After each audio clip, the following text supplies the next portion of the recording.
Hello there champs and welcome to the show. Today I'm going to be reviewing ASUS's Republic of Gaming AMD Radeon RX 480 Strix card. So here it is, the ASUS Republic of Gamers RX 480 8GB model, and as you can see it's a lot bigger than the RX 480 reference model there, but with good reason. Now the RX 480 is AMD's top of the range Polaris graphics card. Comes in at about $200 US, that's for the reference model. And in Australia here, the 8GB Strix version of the RX 480 will cost over $500, so about $530 or something like that. So it's not cheap, but around that price point, you're pretty much, especially when you're talking about DX12 games, pretty much one of the best graphics cards you can get at that price point. And I love the ASUS Strix graphics cards. I buy them myself. This is the review unit.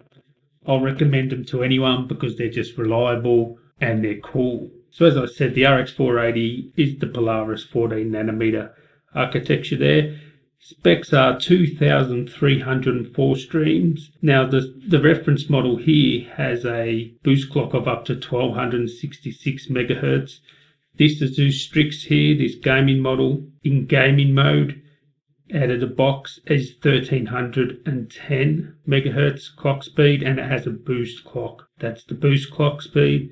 And in OC mode, it is 1330 megahertz. Can push up to 5.8 teraflops. TDP is 150 watts, and on the reference card you have 6-pin PCI power there. And on the Strix card you have an 8-pin PCI power there. Now I've used both of these and I can tell you now, I would never get a reference model. It's just my personal opinion because these are like vacuum cleaners. I mean, it's up to 10 degrees hotter in this reference card here, and it's a lot louder. This one here, now I have a Fractals Define R5 case, I think it is. So it does have some noise deadening material in there, but I cannot hear this at all. You know, under heavy load, I can just hear a bit of a whisper there, but otherwise you won't really hear this card, depending on your case, of course. But compared to this, I can hear this, like as soon as I game, I can hear this straight away. So even though you're paying more for a Strix card, it's well worth it because it just runs cooler, it's quieter, and you can overclock it more. So pretty much with every Strix card, you get this DirectCU II fan system here. And basically they're painted fans that are up to 30% cooler and up to 3 times more quieter than the reference model. And they're claimed statistics, but I believe that. I definitely believe 100% it's quieter and 30% cooler. That seems about right. It's VR friendly. So you have 2 HDMI 2.0 ports that can push 4K at 60 Hz. You also have 2 display ports that are up to 1.4 compliant, and you have a DVI connection there as well. Now, it's great that it is VR friendly if you're really into VR. I'm not sold on VR yet, and I would prefer 3 display ports, but it's not the end of the world that you only have 2. I mean, pretty much every high-end monitor will have a HDMI 2.0 port on it anyway. You also get the RGB lighting on the front here. There's quite a lot of it. You can see those little slits there. That's where the RGB lighting is. And on the back here you have the Republic of Gamers logo there, and that lights up as well. And you can use ASUS's Aura software to control those RGB lights. As you can see there, it's got a nice matte black backplate there. It's made out of aluminium or aluminum, however you want to say it. Here it has fan headers there, 2 4-pin fan headers, and what that means is you can connect your case fan to this graphics card, and when your graphics card cranks up, then your case fan will crank up and start pushing cool air to it, if that's the way you set it up. It's a great idea because the reality is that case fan doesn't have to be on until this cranks up, so it'll keep your system more quieter, and it'll push the case fan when the graphics card needs cooling. It's also made with the best components. all the capacitors, the choke, are of the highest standard. And one thing you'll notice with Strix cards, you will never get one with coil wind. I won't say never, you possibly could, but I've never had a Strix that coil winds. So those components make it ultra reliable and also quieter because you're not getting any coil wind. And if you've ever had coil wind, you don't want it, believe me. Now this is the 8GB model, of course. Of course the Strix will be the good high-end model. You can get a 4GB RX 480 as well, up to 8K resolution, and the actual memory is 256-bit. Now it's GDDR, it's not GDDR-X, so that's one thing to know. So I guess you want to know how it overclocks and how it performs, which is the most important thing. It's great for video editing, had no problems video editing with this.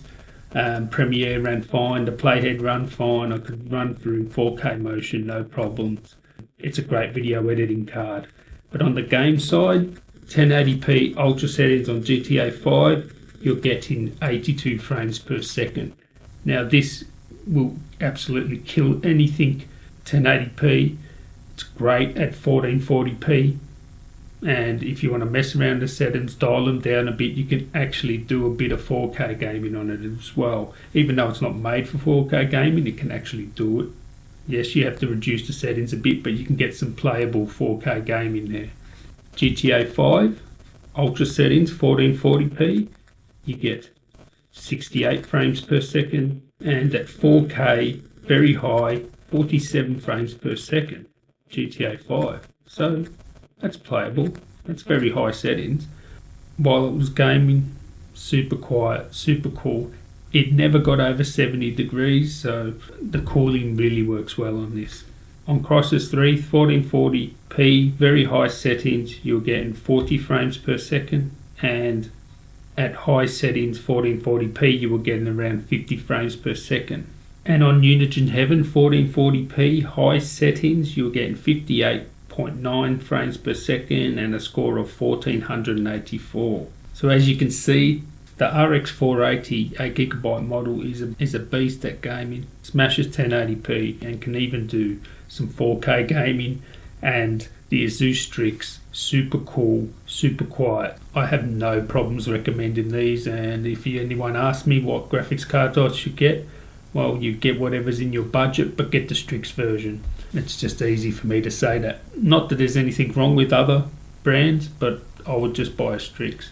It's just a no-brainer for me. And it can overclock a bit too, so I could get around a 40 megahertz overclock and then start to play up a little bit. If you want to mess around with voltages and that, you could get a bit more out of it. And one thing to know about the RX 480 is, in future, it seems that the AMD graphics cards, especially the 400 series, really like DX12 and Vulkan. So even though on the surface you may think the 1060 is faster at the moment, this could be the actual king of DX12. So maybe in a year's time, this will be a better card to have than the 1060. We'll have to wait and see, but if you're thinking of getting new titles, especially DX12 titles, this for its price point is, it's pretty much unbeatable. I think it's the cheapest high-end gaming card, and I would call it high-end. I would say anything that can play 1440p at very high settings, or high settings 60 frames per second, or even do a little bit of 4K gaming, I think is the start of high-end graphics cards. I think it's just above the 470, which would probably be maybe a mid-range. Maybe other people might not consider it a high-end graphics card, but I think it's the start of the high-end. So anyway, I'd like to really thank you guys for watching. Give me a thumbs up there. That'll be a great help. If you're new around here, make sure you subscribe. I've got lots more tech content coming soon. And until next time, guys, tally ho.